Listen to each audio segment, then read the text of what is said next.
सभी विद्वान साधकों को मेरा प्रणाम।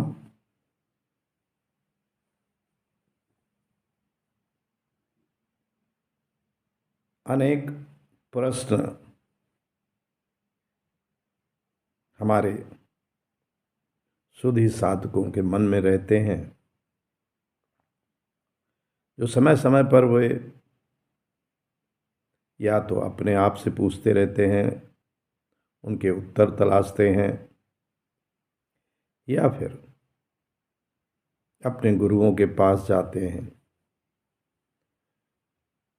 अपने अपने धर्म ग्रंथों की कही हुई बातों का सहारा लेते हैं।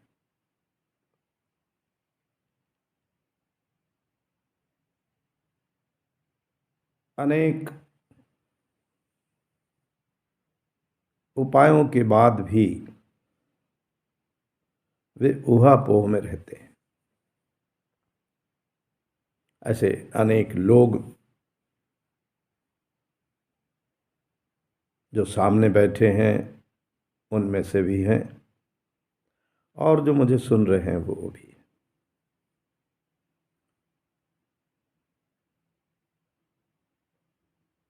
ये जो पूरे विश्व का मानव समाज है,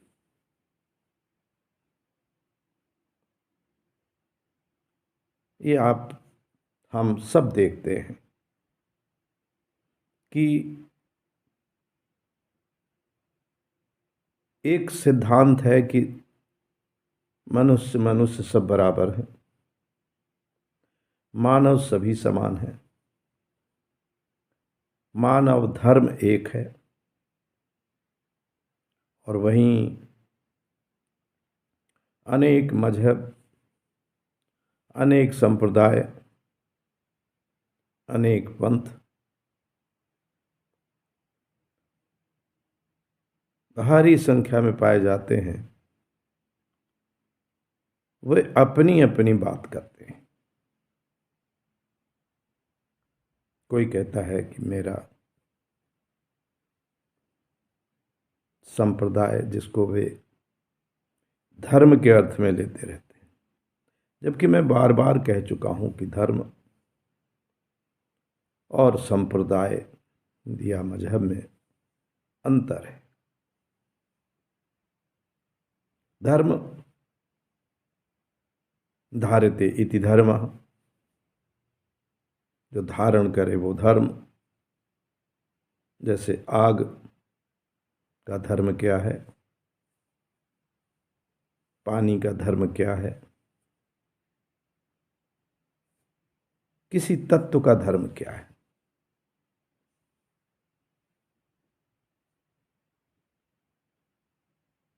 लेकिन इनके जो धर्म हैं वे प्रकृति प्रदत्त हैं।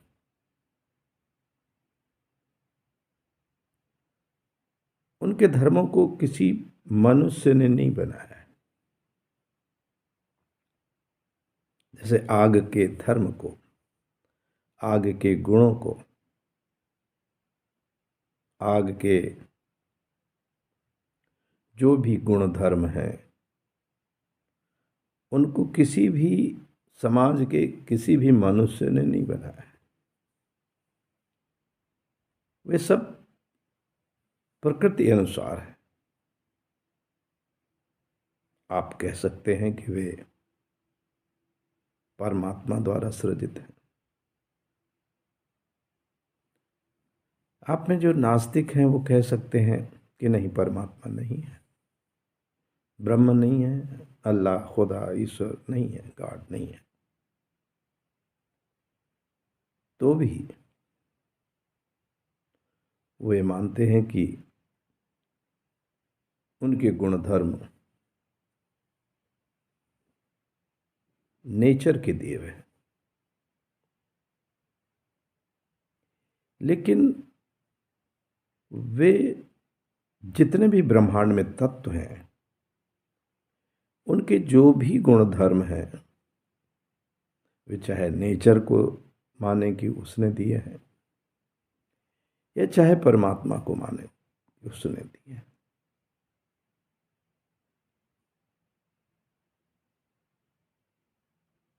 लेकिन इतना तो मानना होगा कि वे मनुष्य के दिए हुए नहीं है। जैसे मैं तत्व की बात करूं, तत्व वो जो केमिस्ट्री, जो विज्ञान की शाखा है, उसमें बताए जाते हैं। सपोज हाइड्रोजन है, हीलियम है, पोटेशियम है, सोडियम है, क्लोरीन है, ऑक्सीजन है। इनकी कुछ विशेषताएं होती हैं, वे मनुष्यकृत नहीं है, वे नेचर प्रदत्त हैं।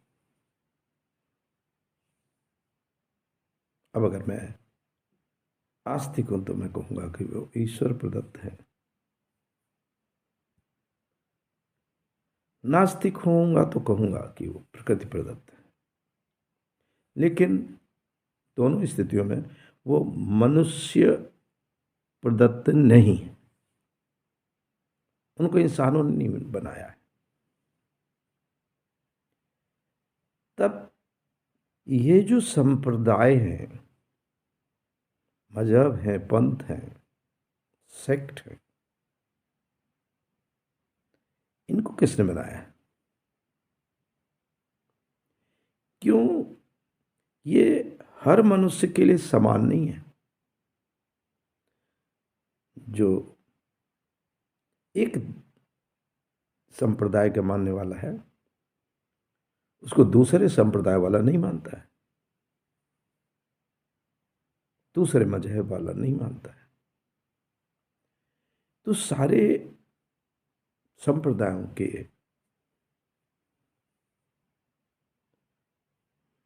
मानने वाले लोग अलग हैं और उसकी मान्यताएं अलग हैं। भले ही उनमें कुछ समानताएं हों, मगर पृथक पृथक भी हैं। जैसे हिंदू कहेगा मेरे यहाँ पूजा होती है, मेरे यहाँ मंदिर है, मेरे यहाँ और धार्मिक कर्मकांड है। वहीं मुसलमान कहेगा मेरे यहाँ है, सिख कहेगा, ईसाई कहेगा वो मेरे यहाँ ये है, मेरे यहाँ है। लेकिन जो भी कर्मकांड है उनको बनाया किसने है? जो भी पुस्तकें हैं धार्मिक जिनको आप कहते हैं,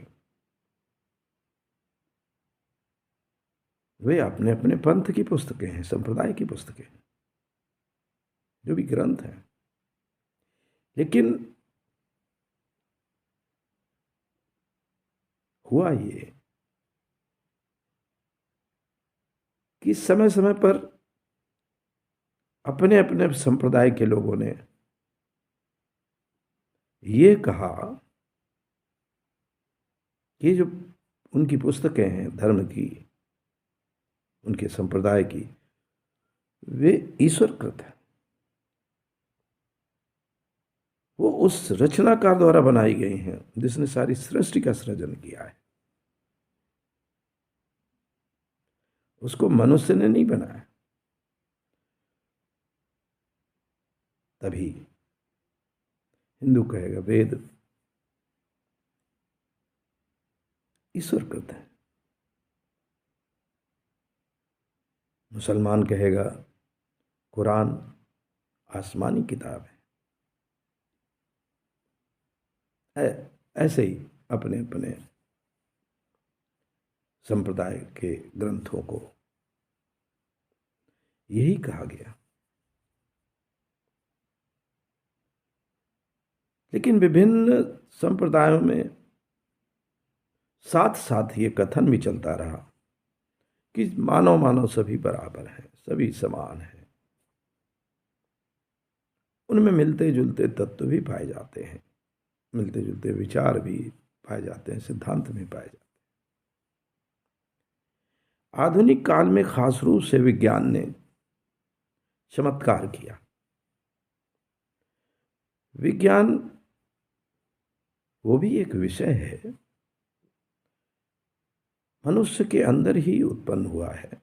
जैसे धर्म, संप्रदाय, अर्थशास्त्र, राजनीति शास्त्र, समाज शास्त्र, दर्शन शास्त्र, दुनिया के सारे सब्जेक्ट्स, सारे विषय,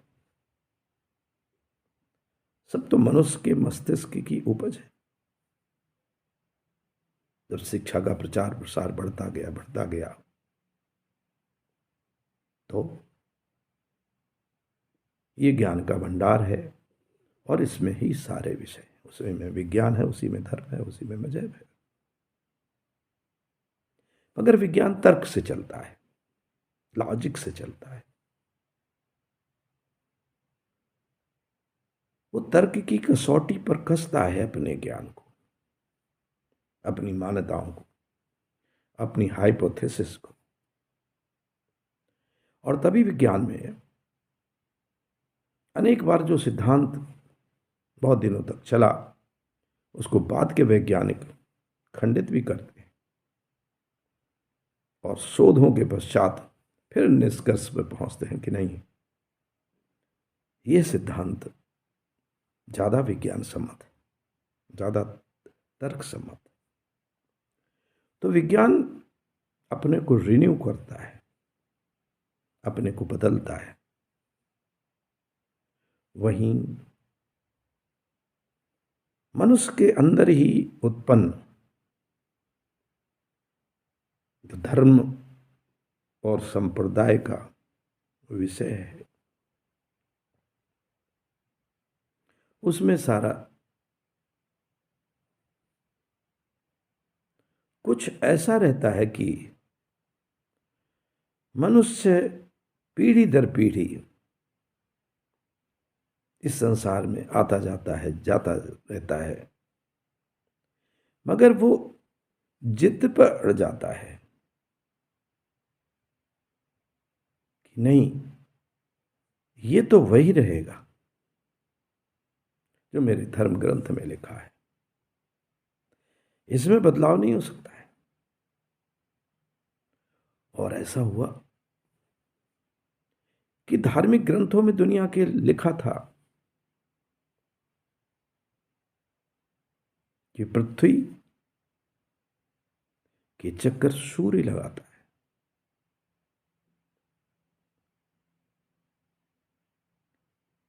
उस समय विज्ञान में इतना प्रगति नहीं थी, लोगों ने उगता हुआ सूर्य देखा, डूबता हुआ सूर्य देखा, तो लगा कि पृथ्वी के चक्कर सूर्य लगाता है। लेकिन वैज्ञानिकों ने सिद्ध किया नहीं, पृथ्वी घूमती है सूर्य के आसपास चारों ओर। इस पर तमाम वैज्ञानिकों को इन धार्मिक केंद्रों द्वारा सजा दी गई। तमाम वैज्ञानिकों को जहर पीना पड़ा, कोपभाजन बनना पड़ा, लेकिन वैज्ञानिक प्रगति रुकी नहीं। विज्ञान ने अपने को कुंद नहीं किया, विज्ञान का पानी ठहरा नहीं, गंदा नहीं हुआ, वो बहता रहा, बहता रहा, बहता रहा।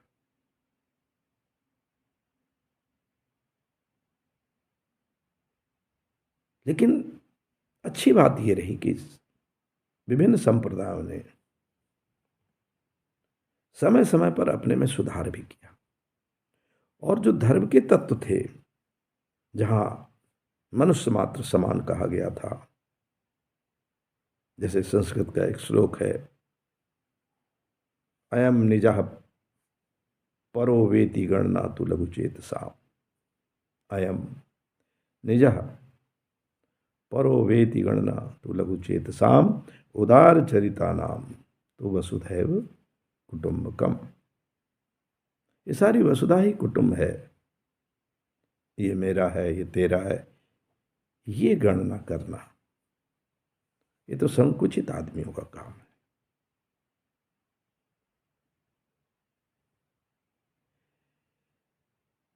तो जो सद्गुण रहे वो सब में समान, अवगुण वो भी सब में समान, और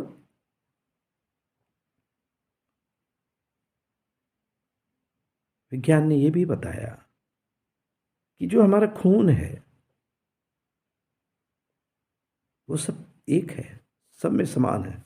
उसमें जो भी अंतर है वो वैज्ञानिक है। A group, B group, A B group, O group, ये वैज्ञानिक अंतर है।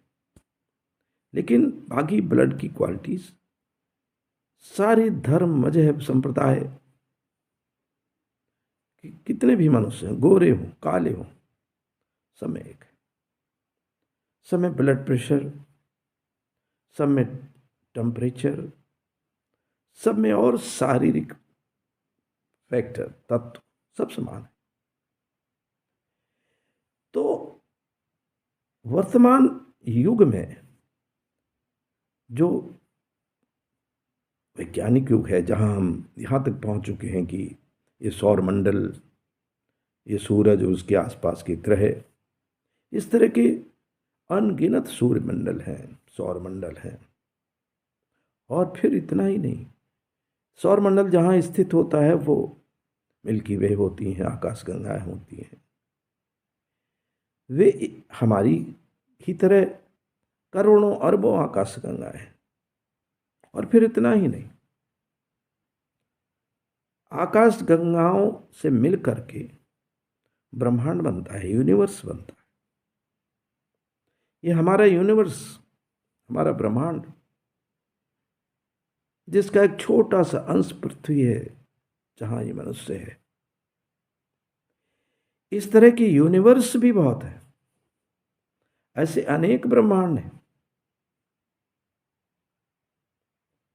जब हम यहां तक अपने ज्ञान को ले गए, इस आधार पर तर्क करके, लॉजिक करके, आर्गुमेंट करके और प्रमाण जुटा करके, तब हम धर्म मजहब के नाम पर इतने कठोर बने कि नहीं, हम अलग हैं, हम ऊंची जाति के हैं, हम नीची जाति के हैं, ये बड़े हैं, वे छोटे हैं। जन्म के आधार पर इस तरह के विभेद ये उचित नहीं है। पहले के ग्रंथों में कर्म के आधार पर कुछ तो विभेद किए गए, आज भी ज्ञान और कर्म के आधार पर कोई बड़ा अधिकारी बन जाता है, बड़ा नेता बन जाता है, बड़ा डॉक्टर बन जाता है, बड़ा इंजीनियर बन जाता है।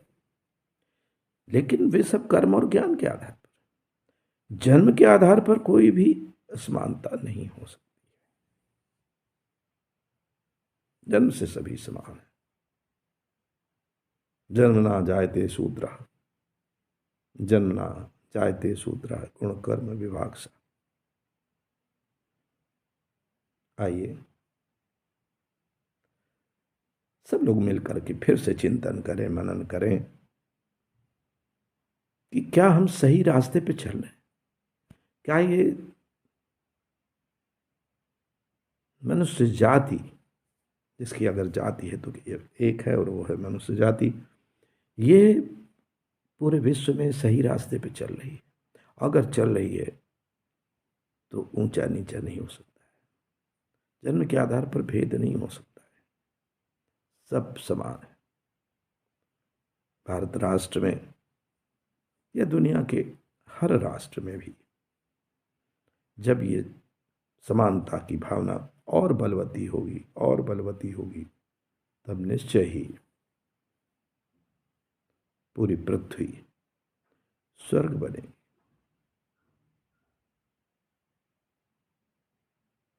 और हम सब होंगे खुशहाल, हम सब होंगे स्वर्गिक आनंद को प्राप्त करने वाले प्राणी। और अगर कहीं स्वर्ग होगा तो वो यही धरा, यही संसार स्वर्ग होगा, जो हमारी कल्पना का स्वर्ग होता है, कल्पना का नरक होता है। यथार्थ में यही धरती स्वर्ग है, यही धरती नरक है। हमारे अपने रास्ते हैं जो इसको स्वर्ग बनाते हैं या इसको नरक बनाते हैं। आइए पुनः अपने अंदर झांकें। बाहर भटकने से अच्छा है कि हम अपने अंदर ध्यानस्थ होकर के पूरे संसार में भ्रातृभाव से सबको एक समझाने का प्रयत्न करें। अहम ब्रह्मास्मि, अहम ब्रह्मास्मि, अहम ब्रह्मास्मि, सो अहम, सो अहम, सो अहम।